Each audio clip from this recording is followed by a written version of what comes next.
Hello दोस्तों, आज हम आप लोगों को कार्बोहाइड्रेट के बारे में या शर्करा के बारे में बताएंगे। तो शर्करा तीन प्रकार की होती है: मोनोसेक्राइड, ओलाइगोसेक्राइड एंड पॉलीसेक्राइड। तो मोनोसेक्राइड जो शर्करा होती है वो जल में घुलनशील होती है, यानी water soluble, sweetest in nature यानी मीठी होती है, तथा क्रिस्टलाइन इन फॉर्म क्रिस्टल या कणों के रूप में भी पाई जाती है, तथा कलरलेस होती है। यानी मोनोसेक्राइड शर्करा यूनिट में होती है, they are made up of unit called monosaccharide. General formula जो इसका होता है CnH2O का whole power n, n is equal to number of carbon atom. यानी कि मोनोसेक्राइड कार्बोहाइड्रेट जो होती है वो जल में घुलनशील, क्रिस्टलाइन फॉर्म में होती है, कलरलेस होती है, वाटर सॉल्युबल होती है, जल में घुलनशील होती है। और इसका जो जनरल फार्मूला है वो CnH2O का होल पावर n कहें, या Cn दूसरा कह सकते हैं CnH2O H2n plus ON, CnH2n और ON कह सकते हैं, या CnH2O का होल पावर n, इस तरह से भी कह सकते हैं। तो ये जनरल फार्मूला इसका हो गया। यानी नंबर ऑफ कार्बन आइटम जो होते हैं जनरली जो होते हैं, इसमें यदि नंबर ऑफ कार्बन आइटम 6 है तो फार्मूला बनेगा C6H12O6। इसको इस रूप में लिखेंगे तो C6H2O का होल पावर 6। इसको जब खोलेंगे C6H2O का होल पावर 6 तो ये बनेगा C6H12O6 बनेगा। ठीक है, तो ये हो गया। लेकिन जो ज्यादा कॉमन मोनोसेक्राइड कार्बोहाइड्रेट है वो ग्लूकोज है। ग्लूकोज, गैलेक्टोज एंड फ्रक्टोज, ये तीन मोनोसेक्राइड शर्कराएं होती हैं। ग्लूकोज, गैलेक्टोज एंड फ्रक्टोज, ये कॉमन मोनोसेक्राइड शर्कराएं होती हैं। तो ग्लूकोज, गैलेक्टोज और फ्रुक्टोज में जब बात करेंगे तो तीनों का मॉलिक्यूलर फार्मूला एक होता है, लेकिन मॉलिक्यूलर स्ट्रक्चर जो होता है इसका डिफरेंट होता है।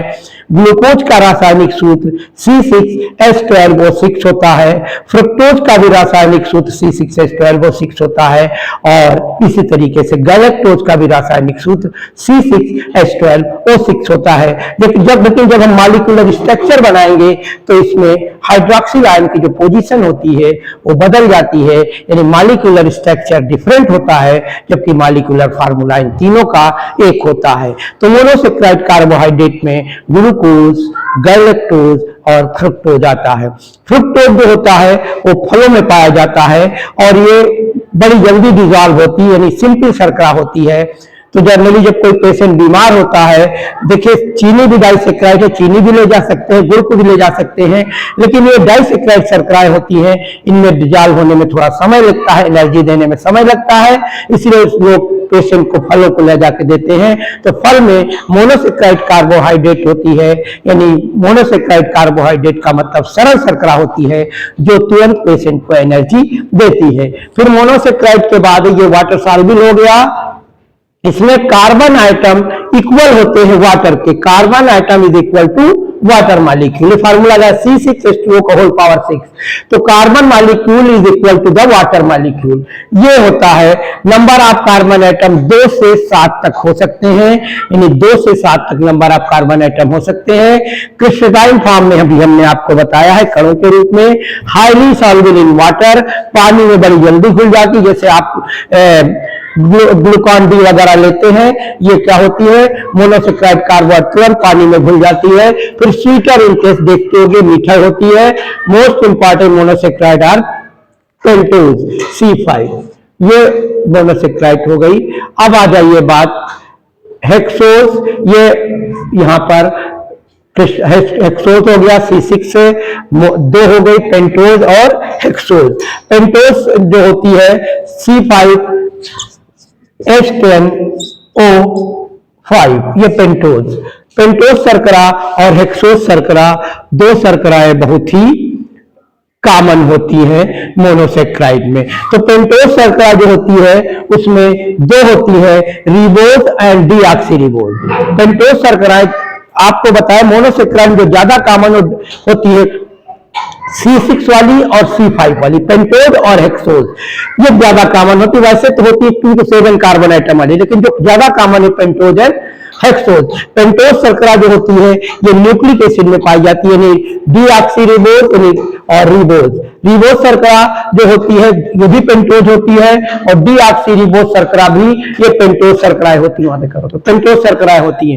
रिबोज शर्करा और डीऑक्सीरिबोज पेंटोज होती है, लेकिन इनमें फर्क क्या है मॉलिक्यूलर स्ट्रक्चर फार्मूले में, यानी पेंटोज शर्करा में C5H10O5 होता है फार्मूला, जबकि डीऑक्सीरिबोज शर्करा में C5H10O4 होता है।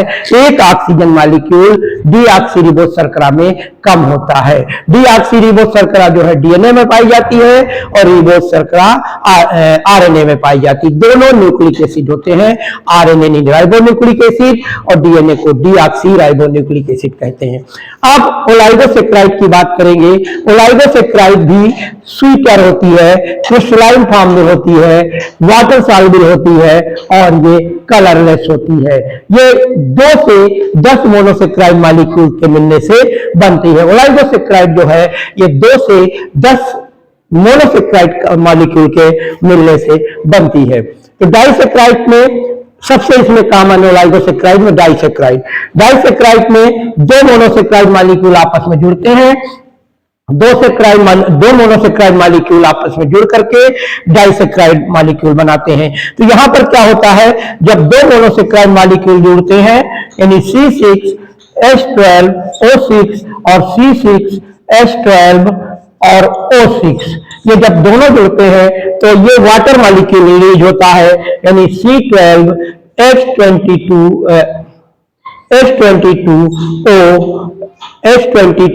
और O11। यहां पर एक वाटर मॉलिक्यूल रिलीज हो गया H2O, एक वाटर मॉलिक्यूल यहां पर रिलीज हो रहा है। 2 मोनोसेक्राइड शर्कराएं जब आपस में जुड़ती हैं तो डाइसेक्राइड शर्करा बनती है, और दोनों को जोड़ने के लिए जो बॉन्ड होता है वो ग्लाइकोसिडिक बॉन्ड होता है। इसके बीच में बॉन्ड लगता है और वो बॉन्ड कहलाता है ग्लाइकोसिडिक बॉन्ड।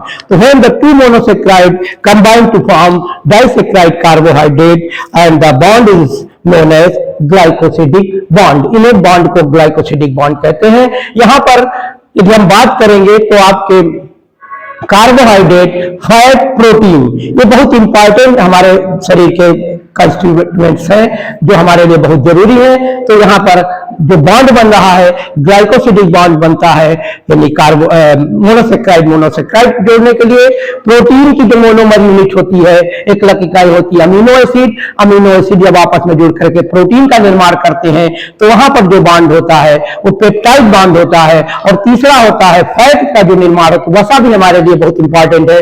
तो वसा में फैटी एसिड प्लस ग्लिसरॉल के मॉलिक्यूल जब आपस में जुड़ते हैं तो फैट का निर्माण होता है, और फैटी एसिड तथा ग्लिसरॉल को जोड़ने के लिए जो बॉन्ड होता है वो ईस्टर बॉन्ड होता है। तो 3 बड़े इंपॉर्टेंट बॉन्ड है ग्लूकोज के निर्माण में। डाइसेक्राइड या ट्राइसेक्राइड या टेट्रासेक्राइड मॉलिक्यूल जब आपस में जुड़ते हैं तो ये बॉन्ड होता है ग्लाइकोसिडिक बॉन्ड। इसके बाद जब अगला बॉन्ड होता है, जब फैट का molecule fatty acid plus glycerol से जुड़ के बनता है तो वहां पर बॉन्ड होता है ईस्टर बॉन्ड। जब अमीनो एसिड कई सारे मिलकर के प्रोटीन का निर्माण करते हैं, protein is the polymer unit of amino acid, amino acid monomer unit of protein.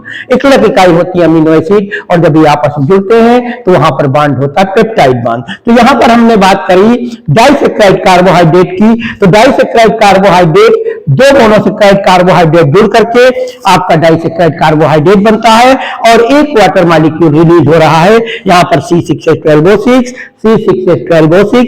ये आप जब ये दोनों जुड़ेंगे तो एक वाटर मॉलिक्यूल रिलीज करिए तो C12H22O11 बना, और एक वाटर मॉलिक्यूल बाहर निकल गया। तो डाइसेक्राइड कार्बोहाइड्रेट जो होते हैं उसमें पहला है माल्टोज, दूसरा हुआ माल्टोज के बाद हो गया सुक्रोज, और तीसरा हो गया लैक्टोज।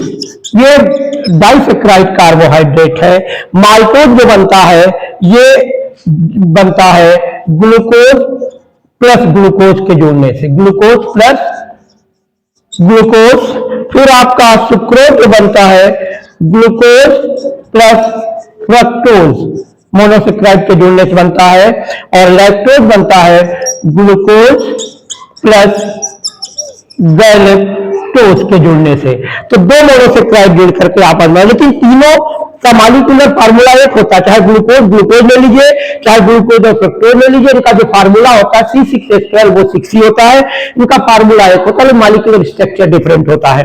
तो यहां पर 3 डाइसेक्राइड कार्बोहाइड्रेट होते हैं, और डाइसेक्राइड कार्बोहाइड्रेट जब जुड़ते हैं तो यहां पर आपको बता दें कि माल्टोज जब यहां पर इस तरह जुड़ता है, यानी glucose plus fructose,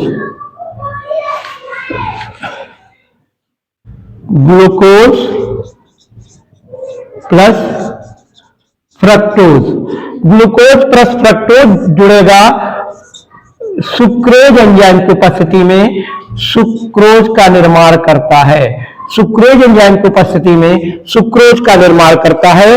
glucose plus fructose ये सुक्रोज एंजाइम की उपस्थिति में सुक्रेज का निर्माण करता है, और ग्लूकोज प्लस ग्लूकोज ये माल्टोज एंजाइम की उपस्थिति में माल्टोज बनाता है, माल्टोज का निर्माण करता है, और ग्लूकोज प्लस गैलेक्टोज ये आपस में जब जुड़ते हैं किस एंजाइम की उपस्थिति में, लैक्टेज एंजाइम की उपस्थिति में लैक्टोज शुगर बनाते हैं डाइसेक्राइड। तो सुक्रोज जो होता है, सुक्रोज जो डाइसेक्राइड कार्बोहाइड्रेट होती है, ये गन्ने में पाई जाती है, ईख शर्करा होती है जो केन में पाई जाती है, गन्ने में पाई जाती है।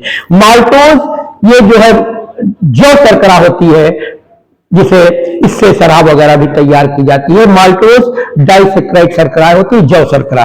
तीसरी हुई जो लैक्टोज है, लैक्टोज ये दूध में दुग्ध शर्करा होती है, दूध में पाई जाती है, जैसा कि आप मार्केट में देखते होंगे कि लैक्टोजन का डिब्बा आता है, तो ये लैक्टोज डाइसेक्राइड कार्बोहाइड्रेट होती है। तो ये दोनों हो गए तीनों डाइसेक्राइड कार्बोहाइड्रेट, सुक्रोज, माल्टोज और लैक्टोज। सुक्रोज ईख शर्करा, माल्टोज जौ शर्करा, और लैक्टोज हो गया दुग्ध शर्करा। ये डाइसेक्राइड। ट्राइसेक्राइड में रेफिनोज होता है, ट्राइसेक्राइड टेट्रा, फिर इस तरीके से, लेकिन यहाँ पर ज्यादा जो कॉमन है ओलाइगोसेक्राइड में वो सुक्रोज है।